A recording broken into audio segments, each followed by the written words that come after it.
Avoid payment processing chaos by mastering Stripe's test mode. Let's dive right in. First things first, head over to your Stripe dashboard. You'll see a toggle switch, the top left corner labeled Test Mode. Make sure this is enabled. Now, navigate to the API Keys section. Also found on your Stripe dashboard, you'll notice two sets of keys, one for live mode and one for test mode. We need the test keys. Copy both the publishable key and the secret key.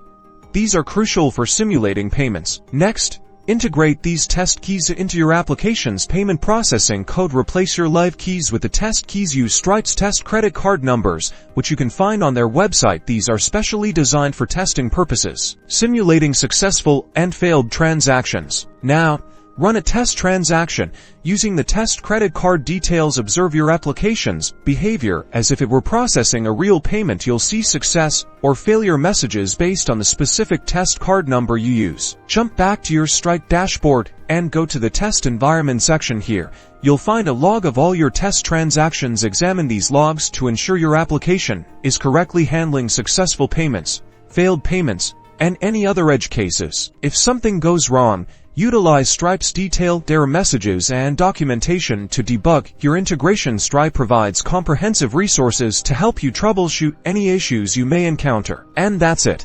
By fairly testing in Stripe's test environment, you can ensure a smooth and reliable payment processing experience for your users. When you switch to live mode, now you're ready to process payments safely and effectively.